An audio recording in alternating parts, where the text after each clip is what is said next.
pé wọn kì í fi ọkàn mi sẹ́ni gbogbo bẹ́ẹ̀ ni wọn kì í jẹ́ kí ẹni mọ́ rẹ̀ kú ní ìbàjẹ́. Ìwọ yóò fi ipá ọ̀nà yìí mọ̀ mí níwájú rẹ ní ẹkún ayọ̀ wà àti nínú ọwọ́ ọ̀tún rẹ ní dídùn inú mi wà tẹ́lẹ̀. Olúwa yóò fún ọmọ wa olóògbé olóògbé ọmọ sí àyíkẹ́ mábùkọ́jẹ́ ní ìsìn àìlópin. Bí o sì rí ẹni mọ́lẹ̀ ẹ̀kún tó mọ́lẹ̀ sí lára. Olúwa pé èmi àti àti ẹni tó bá gbàgbọ́ ló sílẹ̀ fún sílẹ̀ lóyè. And it shall stand at the later day upon the earth, and come after skin war destroy this body. Yet in my flesh I shall see God, whom I shall see for myself, and my eyes shall behold and not others.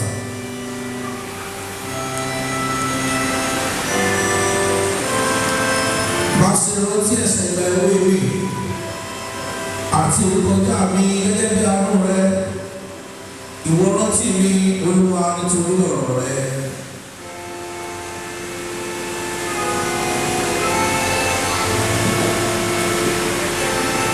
Whether we live unto God, and whether we die unto Lord.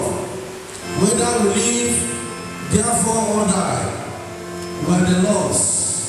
For this end, Christ both died and rose and revived, that he might be the Lord of both dead and the living.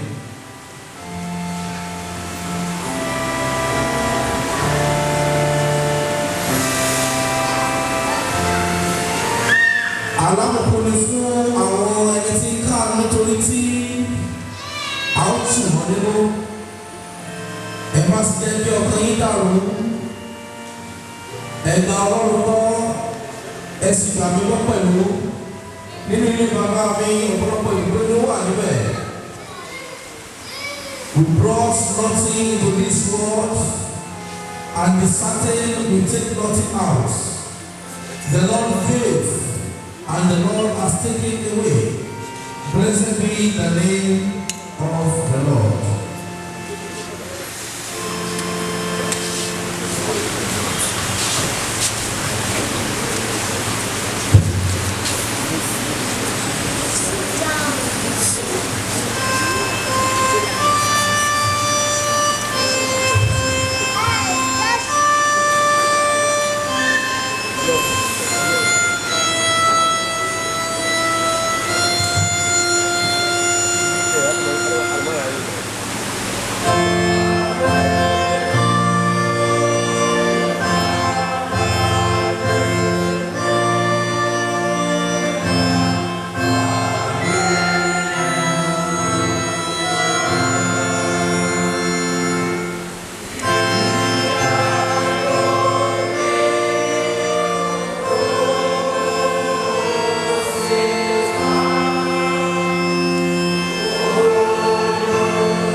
ní òkè orí karùn-ún kí èmi tó má bàa fi àwọn mi sọ èmi ó sì fi dáná kó ara mi ní ẹnu nígbà tí èmi ló bá bẹ níwájú mi.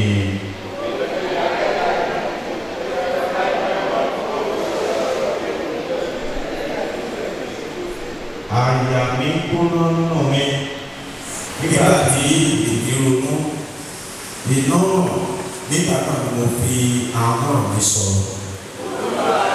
Jẹ́ kí èmi ló mọ òpin mi àti ọjọ́ mi bí ó ti rí kí ó lè máa gba ìgbà tí mo ní. Kíyèsí ìwọ ti sọ ọjọ́ mi dàbí igbó àtẹ́lẹwọ́ ọjọ́ orí mi sì dàbí asán ní ọdún rẹ nítòótọ́ olúkúlùkù ènìyàn nínú ìjókòó rẹ̀ asán ní pátápátá.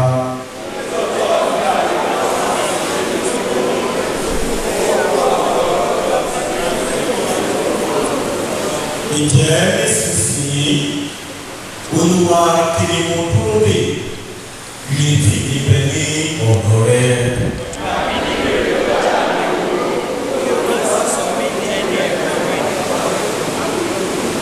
Mo yá di èmi kò yá ẹnu mi nítorí pé ìwọ ni ó ṣe é.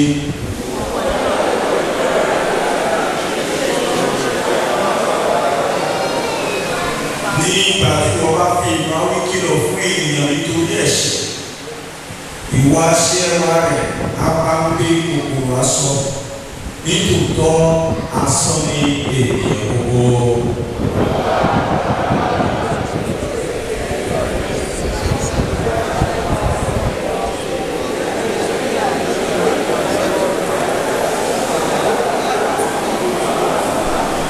Àwọn olùmọ̀ gbẹ̀sẹ̀ látara dára sí kí èmi ní agbára kí èmi kó tó lọ kúrò ní èyí àti kí èmi kó tó ṣe aláìsí.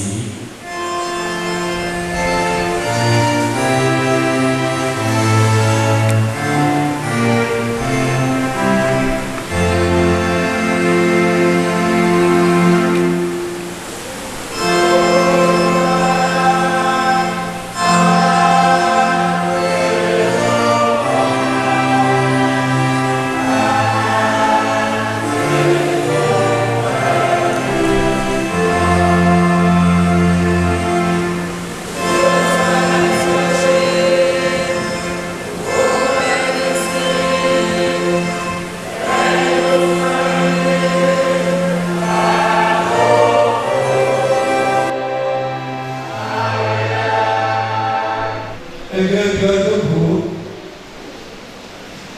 ẹ̀kọ́ kan ṣoṣo fún kíkà fún ìsìnkú màmá wa ọmọ túnbẹ àdúgbò lórúkọ jẹ́ ní àgbà láti inú ìwé olúwàásù orí ìkẹta àdájẹsẹ̀ ìpínlẹ̀ lọ́ba ẹsẹ̀ kọkànlá olúwàásù orí ìkẹta àdájẹsẹ̀ ìpínlẹ̀ lọ́ba ẹsẹ̀ kọkànlá olúkúlùkù ohun bí àkókò wà fún àti ìgbà fún iṣẹ́ gbogbo lábẹ́ ọ̀run ìgbà bíbíni àti ìgbà kíkú ìgbà gbígbìn àti ìgbà kíká ohun tí a gbìn ìgbà pípa àti ìgbà ìmúláradá ìgbà wíwó lulẹ̀ àti ìgbà kíkọ́ ìgbà sísọkún àti ìgbà rírẹ̀rìn ìgbà sísọ̀rọ̀ àti ìgbà jíjó ìgbà kíkọ́ òkúta dànù àti ìgbà kíkọ́ òkúta jọ ìgbà fífọwọ́ tí wọ́n kóni mọ́ra àti ìgbà fífà sẹ́yìn ní ìfọwọ́kóni mọ́ra ìgbà wíwárí àti ìgbà sísọnù ìgbà pípamọ́ àti ìgbà ṣíṣáàtì ìgbà pípàyà àti ìgbà ríran ìgbà dídákẹ́ àti ìgbà fífọhùn ìgbà pípẹ́ àti ìgbà kíkórìíra ìgbà ogun àti ìgbà àlàáfíà èrè kí ni ènìyàn, èrè kí ni ẹni tí ń ṣiṣẹ́ nínú èwe tí ó ṣe làálàá. Mo ti rí iṣẹ́ tí Ọlọ́run ti fi fún àwọn ọmọ ènìyàn láti máa ṣiṣẹ́ nínú rẹ̀. Ó ti ṣe ohun gbogbo dáradára ní ìgbà tirẹ̀. Pẹ̀lú ó fi ayérayé sí wọn yé àyà. Bẹ́ẹ̀ ni ẹnìkan kò lè rí ìdè iṣẹ́ náà tí Ọlọ́run ṣe láti ìpilẹ̀ṣẹ̀ títí dé òpin. Èyí ni ọ̀rọ̀ Ọlọ́run. Bí a ṣe ń kọrin tó tẹ̀lé, àwọn bàbá owó ìdàgbàsókè iṣẹ́ Ọlọ́run ní ìrántí màmá wa, development and remembrance of our house.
fún ìgbé ayé rere tí màmá wa ẹ̀dá Mrs. Ọmọ́túndé Àníkẹ́ Máborúkọ jẹ́ tí wọ́n gbé láyé. Ní orúkọ Jésù ẹ gba ọpẹ́ wa, Olúwa ẹ gba ìyìn wa. Àwa tá a kù lójú ìjà láwà níwájú yín o, Ọlọ́run ìyanu, a fẹ́ gbọ́ ọ̀rọ̀ yín, ẹ rán ọ̀rọ̀ yín sí wa. Orí ọ̀fẹ́ láti jẹ́ olùgbọ́ àti olùṣí ọ̀rọ̀ náà lórúkọ Jésù ló ayọ̀ǹda rẹ̀ fún wa. Ẹnì kọ̀ọ̀kan wa tó ń ṣe àmì lónìí má jà fàyè wa bọ̀rún jẹ́. Níjọba yín ohun èmi kò mọ̀ ọ́ rí má jẹ́ ó fọ́ sí wa. Ní orúkọ Jésù Olúwa wa, àmín àmín àmín ní orúkọ Jésù. Ẹ kí a jókòó.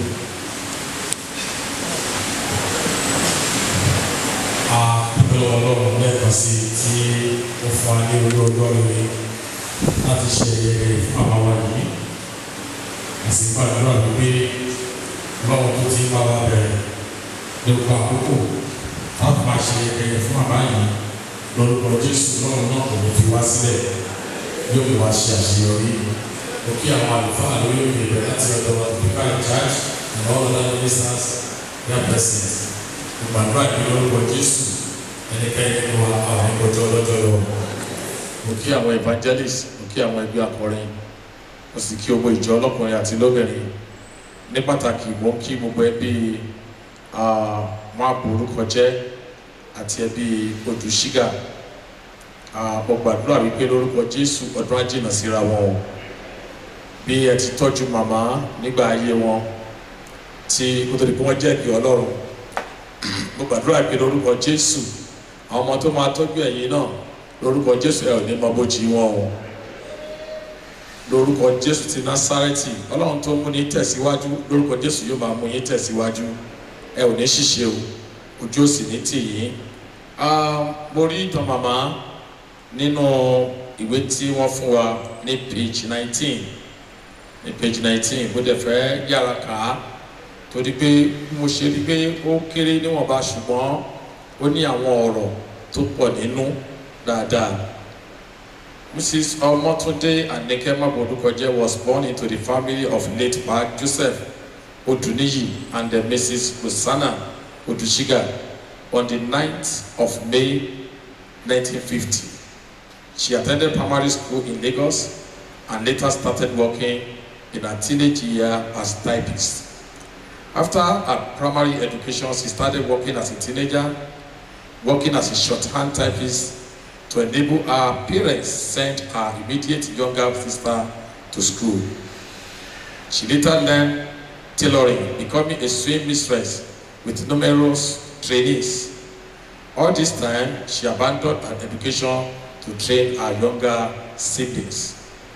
She became a major distributor of Ankara textiles and textile companies like Speckle Mills Textile and several shops, and she owns several shops at Aswani, Oshodi, and Ego Market. Food was also her passion. She loved to feed people, and it led her to open a restaurant. A hard worker, entrepreneur, with manual handbook of secrets to successful business at her fingertips. Free with such godly character and immense wisdom, good personality, combined with hard work, was her motto. A courageous, strong, and a compassionate woman with dedication to the best. As a mother, she was never tired, didn't relent in her discipline or teaching and the morals. She loved all children. She became a Yahweh of St. Peter's Blessed Parish of the African Church so that she can spread more love to children. She started a nursery, so primary school in date to impart knowledge. Working brought her so much joy. Always working, and God blesses everything she laid her hands on.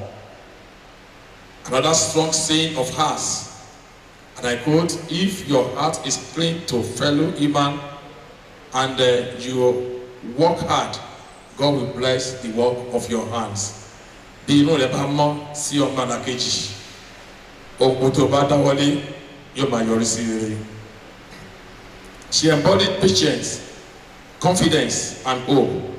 Her home was a point of call for many in distress and helplessness. Mommy knew road, as she was popularly called, a family woman that worked tirelessly to provide for her entire family despite challenges. She was a philanthropist, always feeding the hungry, loan capital to start business, advice and wise counsel to save lives and families, and most importantly, a shoulder to carry on and a beacon of hope to all who knew her. May her gentle soul rest in peace. Amen. Gbogbo ìtàn yẹn lóòótọ́ kò pọ̀ ṣùgbọ́n ó ní àwọn ọ̀rọ̀ tó ṣe pàtàkì nínú. Ó ní pé màmá wa yìí, màmá Ọmọ́túndé Maborúkọjẹ́, lived a life of sacrifice. She sacrificed her life to please others. Àwọn ìgbé ayé ìfaraẹnijì fún ẹlòmíràn kí wọ́n lè ní ayọ̀. From this point mo rí wípé màmá yìí ohun tó jẹ́ ayọ̀ wọn ni wípé kí ẹlòmíì kó ní ayọ̀. Hallelujah. Ẹ mọ̀ pé àwọn kan wà jẹ́ pé ẹkún ẹnìkan ló ń pa àwọn aláìní ló ń fún wọn láyọ̀ tọ́ka bá ti ń sunkún àwọn náà ń pè ní àríjẹ nínú kíni o nínú ìbànújẹ́. Ṣùgbọ́n màmá yìí ohun tó fọ́ wọn láyọ̀ ni pé kí wọ́n rí èèyàn kó wà nínú ayọ̀, kí wọ́n rí ẹni tí ebi ń pa kí orí oúnjẹ jẹ kí inú ẹ dùn kó rẹ́rìn ó ní ayọ̀ tiwọn. That is why mo sọ pé she lived a life of sacrifice, a sacrificial life tí ó fi ayé ẹ̀ sílẹ̀ fún àwọn ẹlòmíì pé kí wọ́n lè rí ayé gbé. Mo fẹ́ kí a dá wa lójú gẹ́gẹ́ bí ẹ̀kọ́ tá a kà yẹn o wípé gbogbo ìgbà gbogbo kan ló ní àkókò tiẹ̀ ṣùgbọ́n gbogbo kan tá a ní láyé pátápátá àtẹni tó gbégbé ayé tó dára àtẹni tó gbégbé ayé tó dára gbogbo àlàmà kú ṣùgbọ́n ó sọ fún wa wípé anything tá a bá kó jọ pátápátá asán nínú asán gbogbo ẹ̀ kí ni o asán ni it's all vanity. Màmá yìí rí wípé ìgbé ayé yìí asán ni and that is why tó fi mọ̀ pé tí bá ti rí ẹni tó rẹ́rìn ẹ̀rín náà gbọ́dọ̀ wà lẹ́nu mi yẹn ní ayọ̀ tèmi kì í ṣe pé ká máa rí ẹni tó sunkún ẹni tó pààyàn lẹ́kún jayé tó jí owó ènìyàn àbí tó ṣe ìjàmbá sí yàn irú ẹni bẹ́ẹ̀ bí ẹni ẹ ṣe ń sunkún bẹ́ẹ̀ ló ń jẹ́ joy tiẹ̀ ṣùgbọ́n màmá yìí ayọ̀ ẹlòmíì ló jẹ́ ayọ̀ tiẹ̀. Mo gbàdúrà gbogbo ẹ̀yàn ọmọ pátápátá lórúkọ Jésù ayé ò ní bà yín láyọ̀ jẹ́ gbogbo tó ń mú nínú tó mú ayọ̀ yín kún lórúkọ Jésù ayé ò ní gbà lọ́wọ́ yín. Màmá ti ṣiṣẹ́ tiwọn ṣùgbọ́n ohun tí mo fẹ́ ká wò lónìí gẹ́gẹ́ bí gbogbo ọ̀rọ̀ tí mo fẹ́ ká yẹ̀wò láàrin ìṣẹ́jú mẹ́wàá ó ní mo pè ní the way of the world, ọ̀nà gbogbo ayé. Ọ̀nà kí ni mo pè é? Ọ̀nà gbogbo ayé tí gbogbo ènìyàn yóò tọ̀, the way of all the heart. Mo ta kọ síbẹ̀ nìyí Dáfídì múra láti lọ ó fẹ́ kú. Dáfídì mọ̀ wípé kò sẹ́ni tó ń fẹ́ fi àìkú jọ. Ó mọ̀ wípé àwọn bàbá tó bí òun wọ́n kú, bàbá tó bí òun ó kú, so òun náà bó ti wù kó òun pẹ́ tó òun máa kú. The only tó yàtọ̀ ni pé David lived for a long time, for about 120 years. Bẹ́tẹ̀ màmá wa 69 years ni wọ́n gbé. 69 years yẹn ó lè kéré lójú wa, but what I know about the word of God ni wípé àti 69 àti 120 àti 130 ọjọ́ kékeré ni. Kí ni mo pè é? Ọjọ́ kékeré. Torí ìwé Jóòbù sọ fún wa ní orí 14 wípé ènìyàn tí a bí inú obìnrin ọlọ́jọ́ mélòó ló pè é? Ọlọ́jọ́ díẹ̀. Bẹ́ẹ̀ ló fà pé ẹgbẹ̀rún ọdún níwájú Ọlọ́run ó dàbí kí ni o? Ó dàbí ọjọ́ kan. So even at 69 it's still a short time. Even at 100 it's still a short time. Even at 120 it's short time náà ṣe ni. Ṣùgbọ́n èyí tí yàn gbélé ayé ṣe within that period òun ló ṣe pàtàkì. Positive impact tí a lè rí tọ́ka sí tó múnú everybody dùn. Ẹ gbọ́ mi dáadáa o, èèyàn lè kọ́lé 100, ó lè kọ́lé 20, ó lè kọ́lé oríṣiríṣi, ó lè fi gbogbo ayé nìkan gbogbo ọ̀tẹ́ kó ní. Ṣùgbọ́n tí ò bá ní Jésù, tí ò dẹ̀ gbé ìgbé ayé ẹ̀ as a sacrificial life, irú ẹni bẹ́ẹ̀ ó kàn ṣe fídíò ó wá sáyé lásán ni. Ọlọ́run ṣe ti màmá wọn ò wá sáyé lásán. Apart from pé wọ́n serve àwọn èèyàn, wọ́n tún serve Ọlọ́run. Now, nígbà tí Dáfídì rí pé ọjọ́ ti ń súnmọ́lé, ó pe Solomon ọmọ ẹ̀, Solomon wá, mo ń lọ sí ọ̀nà gbogbo ayé o. Ìtumọ̀ ọ̀nà gbogbo ayé ẹni pé ọ̀nà tí gbogbo èèyàn máa tọ̀. Jẹjẹ mọ̀ pé owó ò lè kárí. Kì í ṣe pé ọ̀nà tó wá sáyé yìí ló máa kọ́lé. That is certain. Some people will struggle and struggle and struggle. Wọn dẹ̀ ní kọ́lé. Ẹlòmíì wà tẹ́ pé ó máa wà níbi iṣẹ́ tó dáa. Mo ti rí níwọ̀nba àgbà tí ọjọ́ mi gbọ́ ìwọ̀nba ọjọ́ tí mo ní yìí. Mo ti rí ẹni tó rìtáyà as director níbi iṣẹ́ tí kò ní ilé ẹyọ kan. Mo dẹ̀ rí ẹni tó rìtáyà as messenger níbi iṣẹ́ tó kọ́lé tó ń gbé. So ilé ikọ́ ò lè kárí, ọmọ bíbí ò lè kárí, gbogbo àti nìkan rere kò lè kárí, Ọlọ́run ò dá bákan náà. Ṣùgbọ́n o tó kárí oníkíni o, òní ikú. Ikú ló máa kárí. ibẹ̀ sọ fún wa ní Hebrews chapter 9 verse 27 wípé a ti fi lélẹ̀ fún gbogbo èèyàn láti kú nígbà mélòó lẹ́ẹ̀kan ṣoṣo gbogbo ènìyàn ló pé gbogbo ènìyàn so kò sẹ́ni tí ò ní kú ìyẹn ni Dáfídì mọ̀ lọ́kàn rẹ̀ ló ṣe pé Sólómọ́nì pé máa bọ̀ mo ń lọ sí ọ̀nà tí gbogbo èèyàn máa tọ̀ ọ̀nà yìí ọ̀nà tí àti olówó àti tálákà àti mẹ̀kúnnù tí wọ́n máa tọ̀ ni àtẹni tó burẹ́wà orin kan ní bí òjò lówó wàá kú bí òjò lọ́rọ̀ wàá lọ bó ṣe tálíkà wàá kọjá lọ sọ̀rọ̀ asán asán máa láàyè jẹ́ tó ó ti mọ̀ wípé gbogbo èèyàn ló máa kú yẹn ló sọ fún Sólómọ́nì pé máa bọ̀ mo lọ sí ọ̀nà gbogbo ayé báyìí o dìrà ẹ̀mú gírí it's the same thing tí màmá ń pa lówe fún ẹ̀yin ọmọ wípé àwọn lọ sí ọ̀nà tí gbogbo èèyàn máa lọ ẹ di ara yín mú gírí ẹ ṣera yín lọ́kan ẹ dúró déédéé ẹ sìn Ọlọ́run ìfà Dáfídì sọ point blank fún Sólómọ́nì wípé má fi Ọlọ́run sílẹ̀ Ọlọ́run tó sustain mi ti ọjọ́ òní ni ó ń sọ fún ẹ yìí àwọn tó ti kú ní age of 30 wọ́n ṣe Ọlọ́run àwọn tó ti kú ní age of 20 wọ́n ṣe Ọlọ́run tọ́lọ́ bá lè ṣọ́ mi di ọjọ́ òní Ọlọ́run yìí ló pa mí mọ́ Dáfídì ti lọ ọ̀pọ̀lọpọ̀ ewu kọjá ṣé níwájú Gòláyátì ni àbíwájú Sọ́ọ̀lù ni àbíwájú àwọn ẹbí ẹ̀ ni àbíwájú àwọn tó súnmọ́ ni tí wọ́n rẹ́rìí sí ni ṣùgbọ́n jẹ́ pé wọ́n fẹ́ ṣìyàn níjàmbá ó ti rí gbogbo àwọn nǹkan wọ̀nyí síbẹ̀síbẹ̀ Dáfídì dẹ̀ survive láàárín ọ̀pọ̀lọpọ̀ àwọn wàhálà yìí Dáfídì survive bí mo challenges tí wọn náà lè máa pass through mo gbàdúrà pé lórúkọ Jésù wọn ló máa borí ìṣòro ò ní borí rẹ ẹ kí hallelujah. so màmá wọn sọ fún àwọn ọmọ lẹ́nìí gẹ́gẹ́ bí Dáfídì sọ fún Sólómọ́nì pé ẹ mú àyà yín le àwọn kan tó wà níwájú Ọlọ́run ló lè bá yín ṣe màmá ti lọ tiwọn ṣùgbọ́n Ọlọ́run ò fi yín sílẹ̀ ó ní kí Sólómọ́nì kó di Ọlọ́run mú a kà níbẹ̀ ìtàn ọlọ́rọ̀ àti Lásárù ọlọ́rọ̀ wà láyé oúnjẹ ó mu ó gbádùn bẹ́ẹ̀ náà ni Lásárù wà láyé kò ní nǹkan kan rárá ṣùgbọ́n bí ó ṣe ní nǹkan kan yẹn ó ní Ọlọ́run praise the Lord ó ṣe kí ni ó ní Ọlọ́run kò sọ wípé kò sí Ọlọ́run nítorí pé kò ní nǹkan kan nígbà yìí níyẹn ó sí Ọlọ́run nígbà tó dẹ̀ yá pẹ̀lú pé ọlọ́rọ̀ pẹ̀lú gbogbo owó tó fi ro oògùn pẹ̀lú gbogbo owó tó fi ń tọ́jú ara ẹ̀ pẹ̀lú nǹkan tó ń jẹ pẹ̀lú nǹkan tó ń mu àti gbogbo ẹ̀ òkú náà ni. tálákà tó jẹ́ Lásárù òun náà kú gbẹ̀yìn náà ni lẹ́yìn tí ṣòro bá ti pọ̀jù náà ikú náà ló ṣe kéde o ló ń gbẹ̀yìn ẹ̀ ó kú àwọn méjèèjì kú tí wọ́n náà tí gbogbo èèyàn máa tọ̀ nìyẹn àtolówó àti tálákà gbogbo wa la máa kú.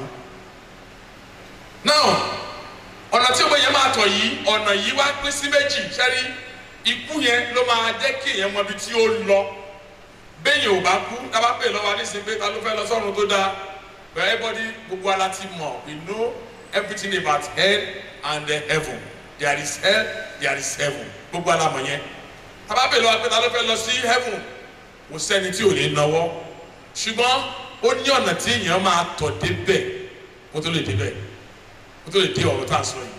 now a sọ fún wa pé nínú ìgbà táwọn méjèèjì kú ikú yẹn ní ọ̀nà gbogbo ayé tí gbogbo èèyàn máa tọ̀ òun náà ni Lásárù àti ọlọ́rọ̀ tí wọ́n tọ̀ ṣùgbọ́n nígbà tí wọ́n dé ìkóríta Lásárù gba ọ̀nà tiẹ̀ ọlọ́run náà ṣe kí ni ó gba ọ̀nà tiẹ̀ bí ẹ̀dùn kan wá ṣe máa gba ọ̀nà tiwa nìyẹn nígbà tá a bá ṣe tán some people will ask me pé báwo mo ṣe mọ̀ ṣé wọ́n ti kú rí ni rárá o mi ò tí kú rí ṣùgbọ́n Bíbélì sọ bẹ́ẹ̀ Bíbélì sọ so ẹ tó bá dẹ̀ mọ̀ pé bóyá kan tí mo sọ yìí bóyá kò rí bẹ́ẹ̀ àbí irọ́ tiẹ̀ ni àbó òótọ́ ni I will advise such person kó kọ́kọ́ kú ná tó bá wá kú bóyá á lè wá padà wá sọ fún wa bóyá ó rí bẹ́ẹ̀ o àbí kò rí bẹ́ẹ̀ mo gbàdúrà ẹnì kọ̀ọ̀kan wa àníjẹ́ adọ́run mòótọ́ mo ní àníjẹ́ adọ́run mòótọ́ ọ̀pọ̀lọpọ̀ ló máa ń wọ pé it is a lie it's not possible ilé ayé la wà nígbà tẹ́nìkan ní well I don't know kò sọ ọlọ́run kankan ara tí n bá ti kú òkú mi ò ní ọ̀kan ṣe mọ́ kò sí ohun tó bá ṣe lè mọ́ ẹ fi mí sí ibi tí ata inú garden kí òkú mi kó lè jẹ́ manure fún àwọn èrè oko tó wà bẹ́ẹ̀ ṣùgbọ́n bóyá orí bẹ́ẹ̀ bóyá kò rí bẹ́ẹ̀ o á wà náà báyìí nísìnyí á ti fojú kojú pẹ̀lú ẹlẹ́dàá ẹ̀ bóyá orí bẹ́ẹ̀ àbí kò rí bẹ́ẹ̀ ṣùgbọ́n tí mo sọ fún wa ni wípé àwa gẹ́gẹ́ bí èèyàn Ọlọ́run tá a wà ní ìbàyẹ̀ lónìí ẹ jẹ́ ká gbìyànjú láti rí wípé a ṣe ìtótó àti ìtóyẹ torí pé ọ̀nà méjì ló wà ọ̀nà méjì tó dẹ̀ wà yìí ní ọ̀nà gbogbo ayé òní ọ̀nà kan tó lọ sí ìyè ọ̀nà kan tó dẹ̀ lọ sí ìparun àìnípẹ̀kun lórúkọ Jésù èyí tó lọ sí ìparun àìnípẹ̀kun a ò ní bá wọn rìn mo ní lórúkọ Jésù a ò ní bá wọn rìn náà wọ́n wo gbogbo ìwé orin wa 392 ó tó kọ síbẹ̀ ní wípé lẹ́yìn ayé búburú yìí hallelujah lẹ́yìn ayé wo ayé búburú yìí ayé yìí ṣó dùn dáadáa sáyé yìí dùn wọn ò pé kò sẹ́ni tó fẹ́ lọ ayé yìí àdìpọ̀ ó dùn ní ẹni tó bá ti rí jẹ tó rí mu aláyé yìí dùn ṣùgbọ́n mo mọ̀ pé a máa ń kọ́ nìkan pé kò sóhun tó lè fún wa láyọ̀ Jésù Kristi ní kí ni òun láyọ̀ wa lóòótọ́ ayé búburú la wà yìí ayé bó bá bù lẹ́sẹ̀ mò ń sọ̀rọ̀ kan ní ó tó gẹ́ láàárọ̀ yìí mo gbọ́ inú rédíò wípé ẹni tó ti fi ojú ayé ẹ̀ ṣiṣẹ́ nílùú òyìnbó tó ti lọ for 40 years plus tó bá padà dé tí wọ́n dẹ̀ yanjú ẹ̀ tí wọ́n dẹ̀ wò pé gbogbo kan tó ṣe lálálẹ́ lórí yẹn kò ní ṣe kí ni o kò ní jẹ́ ń bẹ̀ ṣé ilé ayé náà nìyẹn ilé ayé tá a máa sùn tí a ní fi gbogbo ojú sùn àfojú kan sùn á lajú kan sílẹ̀ torí pé àmọ́ kan tó fẹ́ ṣẹlẹ̀ ilé ayé fẹ́ pé àwa tá a jọ ń rìn akànjọ ń rìn ní àṣekíni o àmọ́nú ara wa ilé ayé fẹ́ pé bàbá ń fi ọmọ ẹ̀ dájọ́ ìyá ń fi ọmọ ẹ̀ dájọ́ orí kí nìkan tí ò ṣẹlẹ̀ nínú ayé Bíbélì sọ fún wa ní Job chapter 14 yẹn wípé èyàn tá a bí ní obìnrin ọjọ́ díẹ̀ ni ọjọ́ díẹ̀ yóò dẹ̀ kún fún kíni o ó kún fún ìpọ́njú is full of tribulations lóríṣiríṣi ẹni tó bá ní kò sí ayé irú ẹni bẹ́ẹ̀ ó ti kú wọn kàn tí ì sin ni so ọ̀pọ̀lọpọ̀ ìṣòro yìí màmá ti láti wọn kọjá àwọn aláṣìkò lójú ìjà ọ̀nà tí wọ́n gbà yìí tí màmá gbà lẹ́nìí gbogbo ara máa gba ọ̀nà yẹn kó tó bá di pé ọjọ́ dé a ní láti wá yí ara wa wò ó lẹ́yìn ayé búburú yìí ó ní ibi rere kan wà ọ̀nà tí a ń sọ yìí ọ̀nà méjì tó pín sí ọ̀nà àkọ́kọ́ òun ní ọ̀nà tó gbòòrò it's a very broad way Bíbélì ló pé àwọn tó ń rìn bẹ̀ àwọn ogunlọ́gọ̀ èèyàn lórí bẹ̀ millions of people lórí bẹ̀ yẹn the broad way àwọn yẹn ní ibi táyé bá ń yí sí ẹ̀yẹ́ ká ṣe kí ni o ká bá wọn yí síbẹ̀ bí o lè wá para mi o ibi táyé bá yí sí ká bá wọn yí sí dágbé ìkẹ́tọ́ báyìí náà ṣe kébì náà bá wọn ṣe àwọn yẹn ní àwọn tó rìn lọ́nà gbòòrò ọ̀nà tó dẹ̀ rìn gbòòrò yẹn tó jẹ́ pé ó gbòòrò yẹn Bíbélì ní ìparí ẹ̀ kí la pé ìparun ni ó ní wọn náà bá wọn rìn lẹ́ni o ọ̀nà kejì òun náà ní ọ̀nà tóóró ó bẹ ní ìkórìtà yẹn nígbà tí àti ọlọ́rọ̀ àti Lásárù tí wọ́n dé ìkórìtà yẹn wọ́n ṣe báyìí síra wọn láti ìgbà tó ti wà nílé ayé náà ló ti choose láti máa jìyà máa gbọ̀nà tiẹ̀ lọ wo ọ̀nà tó dà yìí àwọn èèyàn tó rìn bẹ́ẹ̀ pọ̀ gẹ́gẹ́ bí máa gbà bẹ̀rẹ̀ lọ tèmi Ọlọ́run dẹ̀ gba ọ̀nà yẹn lọ ṣùgbọ́n òpin ẹ̀ ìparun nígbà lámọ̀ká tó ṣẹlẹ̀ sí ọlọ́rọ̀ nínú Bíbélì náà ó lẹ́yà ewu burú yìí ibi eré kan wà ó sọ fún wa níbẹ̀ pé àyípadà kò sí níbẹ̀ ó ní kò sí òru àfọ̀sán níbẹ̀ títí ó ní ṣùgbọ́n wí bí ìwọ wà níbẹ̀ ẹni tó burú mọ̀ ẹni tó máa sọ fún lóṣọ̀wọ́n àbá fúnra wa bóyá máa débẹ̀ o bàbá àdé débẹ̀ o àmọ̀ ká tó kó lé ayé because you know what you are doing o mọ̀ ká tó ti ṣe o mọ̀ ká tó ṣe lọ́wọ́lọ́wọ́ nǹkan tó tún fẹ́ ṣe o gbọ́n you know what you are going to do bó ṣe máa sọnù bá tún pọ̀ mọ́ tí papọ̀ bó ṣe máa bàtọ́ ọmọlàkejì jẹ́ bó ṣe máa jáwé eléwé bó tiẹ̀ mọ́lẹ̀ oríṣiríṣi nǹkan tó fẹ́ ṣe ìwà ibi ó máa ń dùn mí lọ́pọ̀lọpọ̀ ìgbà níbi tí wọ́n ti fẹ́ ṣùtò olè tí wọ́n fẹ́ ti wọ́n fẹ́ pa olè wọ́n fẹ́ kẹyìn ẹ̀dàgbà tí ẹnìkan tó máa bẹ̀ tó tún jí owó lápò èèyàn bẹ̀ wọ́n fẹ́ pa olè lọ́ọ̀kan báyìí àwọn èèyàn ṣùgbọ́n wọ́n bẹ̀ pé wọ́n yẹn káàdì wọ́n ṣe gbogbo ẹ̀ ẹnìkan dẹ́ máa bẹ̀ tó tún mú owó lápò ènìyàn. ohun tí mo sọ bẹ́ẹ̀ ni pé àwọn kan wà fẹ́ pé kò sí bá a ṣe lè sọ tó kò sí bá a ṣe lè gbọ́rọ̀ yẹn tó síbẹ̀síbẹ̀ wọ́n máa wọ àrùn kìíní kò sí nǹkan tó fẹ́ ṣẹlẹ̀ lórúkọ Jésù ò ní parun ṣe àmì dáadáa mo lóò ní parun. ní ẹsẹ̀ kẹta orí yẹn o tó bá sọ níbẹ̀ ó wá describe àwọn tó máa dé ibi ọ̀nà tóóró yẹn àwọn tó máa gbọ́ ọ̀nà ìdí tí ọ̀nà yẹn fi tóóró ni wípé it's like wọ́n fẹ́ mọ̀ bóyá o ní strong faith àbó o ní strong faith bóyá o jẹ́ onígbàgbọ́ àbó o jẹ́ onígbàgbọ́ gẹ́gẹ́ pé bó ṣe láti àsìkò yìí lọ ló ti ń rí ọ̀nà yẹn tó mọ̀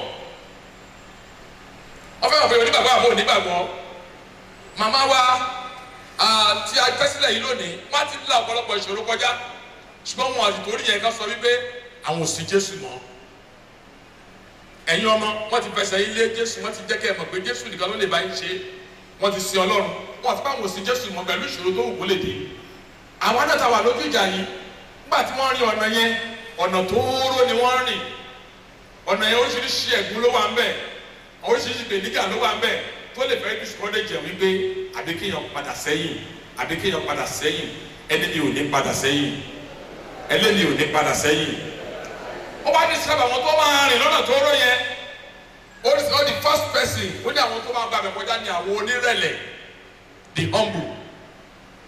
humble àwọn onírẹ̀lẹ̀ àwọn tí ò gbéraga wọ́n ní ẹni tó bá gbé ara ẹ̀ ga á ṣe kéde o á rẹ̀ sílẹ̀ the humble are the first person tó bá gbọ́ àbẹ̀ kọjá àwọn tẹ́ pé lóòótọ́ ni wọ́n ní ọlá tí wọ́n ní owó tí wọ́n ní ipò ẹ gbọ́ nípa ìtàn ayé màmá wa yìí pẹ̀lú ìkàtọ́ Ọlọ́run fún wọn wọ́n wá láti máa fi pé káwọn èèyàn máa jẹ ká máa mú yẹn ó jẹ́ àdùnnú wọn àwọn tí wọ́n gbéraga tẹ́ pé ohun tí wọ́n ní wọ́n múra wọn wálẹ̀ nítorí pẹ̀lú nǹkan tí wọ́n ní yẹn ṣùgbọ́n ẹlòmíì lẹ́nìí bẹ́ẹ̀ ni bá ń bọ̀ ní ipò tọ́lọ́run tẹ ẹlòmíì sí tó bá ti yọ lẹ́nu ọ̀nà ń bẹ̀ yẹn gan ó fẹ́ kí ogun akádìdè dúró ó fẹ́ kí èmi tí mo wá sí gan kí n dákẹ́ kí n má sọ̀rọ̀ mọ́ nígbà yẹn ni ó mọ̀ pé yes ẹ̀bùn ọlá fò ìgbéraga ni bíbélì ni asán nínú asán gbogbo ẹ̀kẹ́ ni o asán ni. ó ní onírẹ̀lẹ̀ àwọn tó ti ìrẹ̀lẹ̀ sí Ọlọ́run tó sí Ọlọ́run pẹ̀lú ìrẹ̀lẹ̀ ìkejì ó ní àwọn tó bẹ̀rù Olúwa those who fear the Lord àwọn tẹ́ pé ìbẹ̀rù Ọlọ́run jẹ́ wọ́n lọ́kàn ẹni tó bá bẹ̀rù Ọlọ́run kò ní ṣe bí sọ́mọ́ni kejì ẹ̀ ẹni tó bá bẹ̀rù Ọlọ́run kò ní ìwé ẹni tó bá bẹ̀rù Ọlọ́run kò ní bọ̀rìṣà ẹni tó bá bẹ̀rù Ọlọ́run kò ní gbàyàwó ọmọnìkejì ẹ̀ tàbí gbà ọkọ ẹnìkejì ẹ̀ ẹni tó bá bẹ̀rù Ọlọ́run kò ní ṣe nǹkan tí ò tọ́ ẹni tó bá bẹ̀rù Ọlọ́run kò ní fẹnu gba kọmíyàn kó tó lọ fẹnu gbé obì nídìí òrìṣà ẹni tó bá bẹ̀rù Ọlọ́run á dúró ti Ọlọ́run ẹ̀ á dẹ̀ ti Ọlọ́run ẹ̀ lójú àmì àwọn tó bẹ̀rù Ọlọ́run nìyẹn irú wọn ló rìn lọ́nà tóóró ọ̀nà tóóró yẹn ni ìbẹ̀rù Ọlọ́run àdàtúmọ̀ pé ìbẹ̀rù Ọlọ́run oníkíni ò ní ìpilẹ̀ṣẹ̀ ọgbọ́n so gbogbo àwọn tí ó bẹ̀rù Ọlọ́run àwọn kan wà mórí àwọn kan tó bá ń bọ̀ ní church tí wọ́n bá late tí àwọn ushers bá tiẹ̀ ti cross ojú ọ̀nà yẹn wọ́n á sọ fún wọn pé àfikún yíya kán gbé kíní ẹ̀kú káwọn kọjá àwọn kan wà tẹ́pẹ́ tá bá ń bọ̀ ní church tá bá rí pé àwọn ti late ẹ̀rí tí wọ́n máa sáré kí ẹgbẹ́ nìkan fẹ́ mú wọn ẹnì kan ò mú wọn ṣùgbọ́n wọ́n wò pé báwo mo ṣe máa pẹ́ lọ báwo mo ṣe máa late the service ara ìbẹ̀rù Ọlọ́run nìyẹn ara ìbẹ̀rù Ọlọ́run ní pé kí o sin Ọlọ́run tọkàntara kó má mú àmúlùmọ́là sí rárá tó a máa jẹ́ àdá kó jẹ́ àdá wọ́n dẹ̀ máa jẹ́ ìdà kó lọ jẹ́ ìdà kó wọ́n aṣojú méjì rárá Ọlọ́run fẹ́ ara ìbẹ̀rù Ọlọ́run ni ìbẹ̀rù Ọlọ́run ni pé ká bọ̀wọ̀ fún ènìyàn ìbẹ̀rù Ọlọ́run ni pé ká respect àti bẹ́ẹ̀ bẹ́ẹ̀ lọ. ẹjọ́ mọ́ màmá tẹ́ ẹ bá délé mo fẹ́ kẹ́ ẹ kárí báyìí mo fẹ́ kẹ́ ẹ kọ́ sílẹ̀ that 1 Kings chapter 2 verse 3 ẹ kọ́ sílẹ̀ ẹ péjọpọ̀ ẹ jókòó papọ̀ kẹ́ ẹ kà á kí ẹ̀mí ọlọ́run kó wá ṣe kí ni o kó wá túmọ̀ ẹ̀ fún yín. 1 King chapter 2 verse 3 ẹ̀ka o tó sọ níbẹ̀ ni pé ẹ mú ọlọ́run dáadáa ẹ sì dáadáa. ẹ tó ka Psalm 37 verse 25 yẹn ẹ̀kọ́ yẹn náà sílẹ̀ ẹ̀ka papọ̀ ẹ ṣe àṣàrò lé lórí ẹ dúró tira yín kẹ́ ẹ ṣe ara yín lọ́kàn ẹ má jẹ́ kí ìyapa wà láàrin yín rárá. o tó sọ níbẹ̀ ni pé mo ti wà léwe mo sì ń dàgbà mi ò rí ká kọ́ lódodo sílẹ̀ tàbí kí irú ọmọ ẹ̀ kó máa ṣe kéde o kó máa ṣe àgbéjẹun. ọmọ màmá ọmọ tó dé Àníkẹ́ má borúkọ jẹ́ lábẹ́ bó ti wù kó rí ẹ ò ní ṣàgbéjẹun lórúkọ Jésù ẹ ò ní tọrọ jẹ ọwọ́ ayé kò ní ka yín ìmọ̀ta kò ní ṣẹlẹ̀ yín lórí. mo fẹ́ kẹ́ ẹ gbìyànjú màmá yín ti ṣe ọba tí wọ́n lè ṣe èyí náà gbìyànjú láti rí pé ẹ bá fi sin Ọlọ́run bó ti tọ́ àti bó ti yẹ. ó gbàdúrà àdúgbò àwọn tá à ń ṣe àmì lónìí oòrùn wa kò ní wọ̀ láàbọ̀ ọjọ́ àti ní ìsìn fún Ọlọ́run bàbá Ọlọ́run ọmọ Ọlọ́run ẹ̀mí mímọ́ oníkàfọ́ láti ògo fún láé àti láéláé.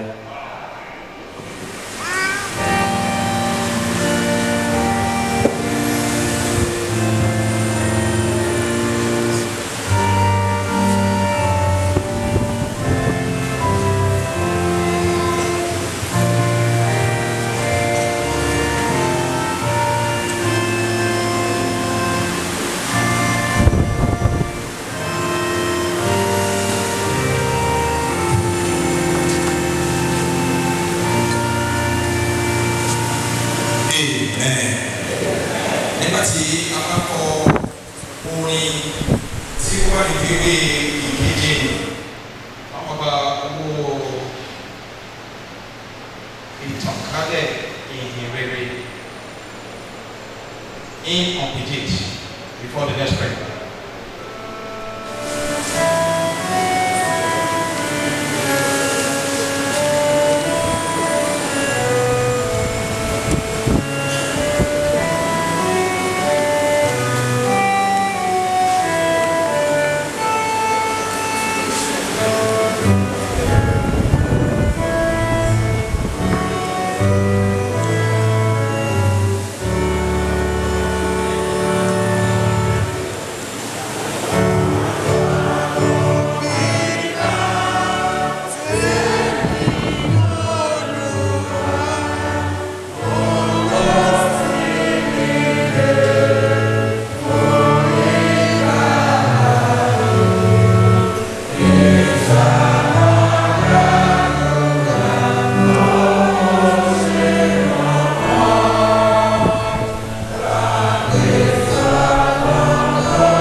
Kí Olúwa kí pẹ̀lú yín. Ẹ jẹ́ kí ọ̀rọ̀ náà lọ àwa ní ojú ìwé kẹjọ ìwé ọwọ́ wa. Let us go on our knees. Ẹ jẹ́ ká lọ nínú ìkúrẹ́. Olúwa ṣàánú fún wa. Olúwa ṣàánú fún wa. Àdúrà Olúwa bá wa ti bẹ̀rẹ̀ ní ọ̀rọ̀. Ìyá bọ̀wọ̀ fún orúkọ rẹ̀ kí ìjọba rẹ̀ dé. Ìfẹ́ tìlẹ̀ kí a ṣe ní eré. Ohun tí ń ṣe ní ọ̀rọ̀. Ìwà owó gbogbo wa lónìí. Àwa ní ìṣẹ́ wa jù wá. Bí a ti bẹ̀rẹ̀ ṣe àwọn tó ṣe wá. Wọ́n fẹ́ wá sí ilé ọ̀rọ̀. Ṣùgbọ́n gbà wá lọ́wọ́ bèbè sí i. Olúwa má bá ọmọ ọ̀dọ̀ rẹ ṣe jọ́.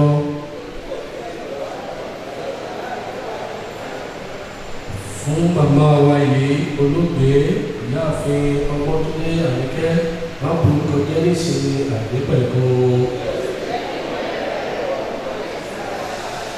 Àwa gbàgbọ́ láti rí Olúwa.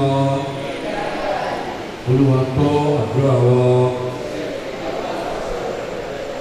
We give praises, blessing, and thanksgiving unto the most glorious name for the honorable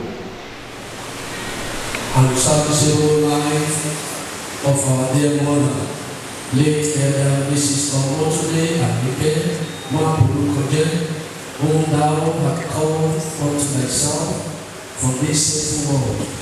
We thank you that she walked while it was yet daytime in her life, in the church, in the community, and among her family.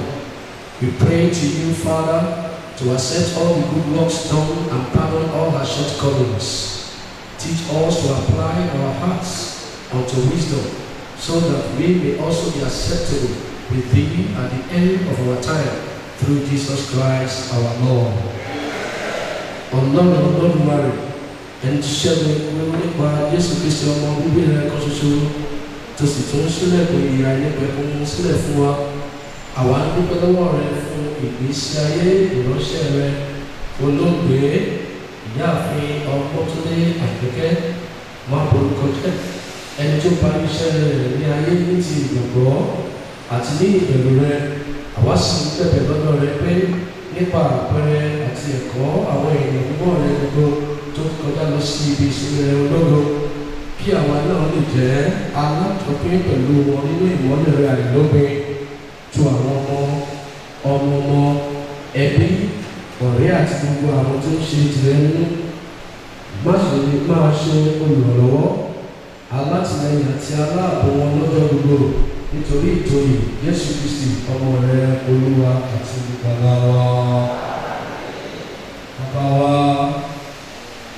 Ọlọ́run Olódùmarè rẹ̀ àwọn akéèyàn fún gbogbo àwọn tí orí tí òkèèrè wá sí ìlú yìí láti wá bá wa ṣe ẹ̀yẹ ilé fún ọmọ wa olóògbé ìyáàfin Ọmọ́túndé Àníkẹ́ Maburukoje. Àwọn ń bẹ̀ wọ́n pé bí o ti pa àpò wọn léyìn bẹ́ẹ̀ ni o bá àwọn ọmọ pẹ̀lú lọ́wọ́ kó gbogbo ewu tí wọ́n gbà fún àwọn ẹ̀rọ kí o sì mú wọn dé ti ìfọ̀rọ̀láyọ̀ àti ní àlàáfíà àtẹ̀lébá rẹ̀ kí o ṣe ìrìnàjò wọn.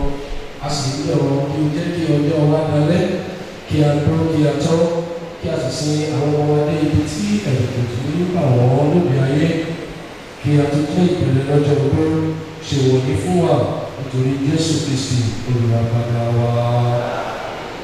Ìdí tí òun wa yóò fi wọ̀, tí alẹ́ wa yóò sì fi lẹ́, tí hílà nínú ayé yóò dópin, tí jìnnìjìnnì yóò lè kọjá, tí iṣẹ́ wa yóò parí. Lẹ́yìn náà Olúwa nínú àánú rẹ fún wa ní ìgbé ìtura, ìsinmi àtàtà àti àlàáfíà ìkẹyìn nípasẹ̀ Jésù Kristi Olúwa wa.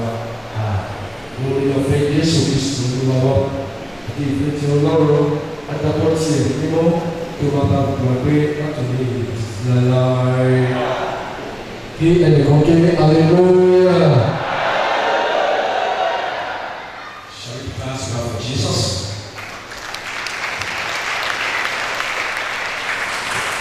Amen.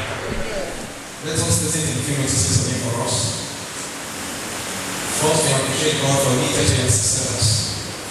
His name forever be exalted in the name of Jesus. Ní àtẹ̀túpẹ́ lọ́wọ́ ọlọ́run fún ayé orí ọ̀fẹ́. Bákan náà ni àtẹ̀túpẹ́ lọ́wọ́ bàbá wa tó fi oúnjẹ ìbọn wa. Ìdá ọ̀sán àti Bíṣọ̀bù of Agége. The Right Reverend A.J. Adétọ̀rọ̀. Lórúkọ Jésù òjò yàtọ̀ ọ̀rẹ́ bàbá. Olúwa ló tún ọ̀ma lọ́rọ̀ ní ìfọ̀ Jésù Olúwa wa. Bákan náà, all the venerables, the council, all the others.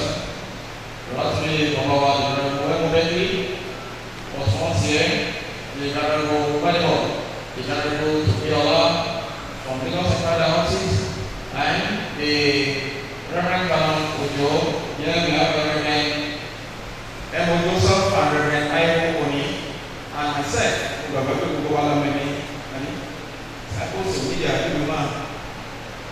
hallelujah. The Venerable Dr. Ola Odutomi, orúkọ Jésù ọlọ́run ìwọ sílẹ̀ ní kété tí àwọn ti jáde ní ti àwọn yẹn ẹkú bẹ́ẹ̀ mo sọ yẹn mo kí àwọn ọmọ màmá wípé ẹkú asẹ́yìnlẹ̀ òní mímú yẹ ìlú ayé tí ẹ̀wọ̀n ìwé ní ẹ̀rọ ìlú ní wáìsì ìlú náà we continue to share the progress of all of you and there will be a divine process and promotion by all of you in the name of Jesus ìtawọ́ Jésù olúwa. As here in Makawa, I think my daddy does she Tanya Spanish. I did a shit on my car. Who was she? I like it. I rock and save her. He gave it a shit on. You are a man and you see I want to tell you.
àti ìpadà wálé lórúkọ Jésù kò ní mẹ́kún lọ́wọ́. Gbogbo ẹnìkan tó ń ṣe àmì lónìí bí ọdún yìí ti ń parí lọ ẹ̀mí yìí ò ní parí.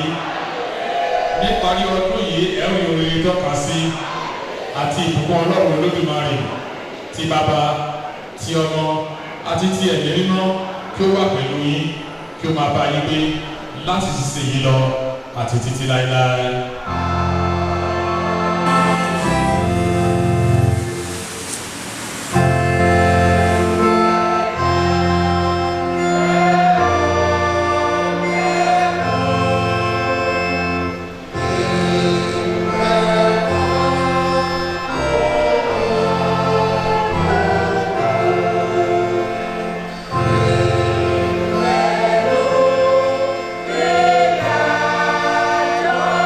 Oh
ọ̀la ìfẹ́ ti ọlọ́run àti àkọsẹ̀ mímọ́ tó wà pẹ̀lú yín tó máa bá nílé láti òní lọ àti títí láéláé. Àmín. Àmín. Àmín.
jáde báyìí.